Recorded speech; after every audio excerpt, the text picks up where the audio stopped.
Hola, continuamos con nuestro programa de reforzamiento de competencias en comunicación. En el presente video continuaremos con el estudio del cuento. Profundizaremos en dos aspectos, los tipos de cuento y la estructura del mismo.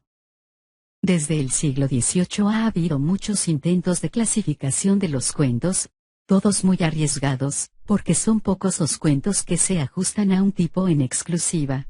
La primera clasificación se hace con base en el autor de los cuentos.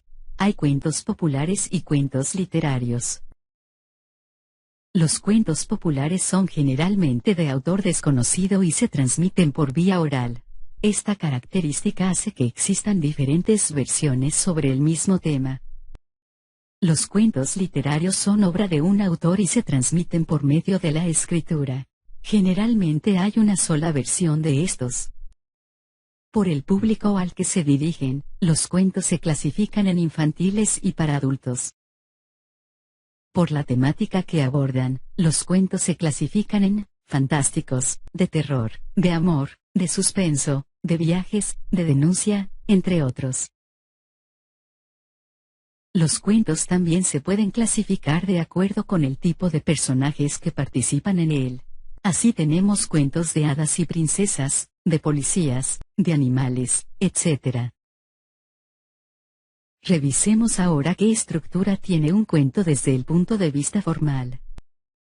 Un cuento está constituido por tres momentos: el inicio o la exposición, el desarrollo o trama, y el desenlace o final.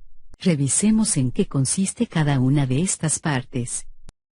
El inicio o exposición consiste en la presentación de los elementos que conforman el cuento, el lugar de la acción y los nombres de los personajes principales. Esta parte del cuento se caracteriza por su brevedad, claridad y sencillez. La trama o nudo es la parte central y más extensa del cuento. Es en ella en donde se da el conflicto entre los personajes y suceden los hechos importantes. El desenlace o final es la última parte del argumento.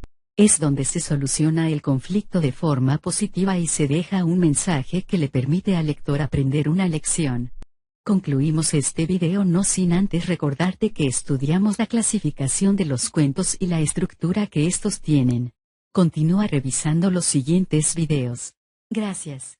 Sigue adelante y reafirma lo aprendido haciendo los ejercicios que te indiquen tus profesores.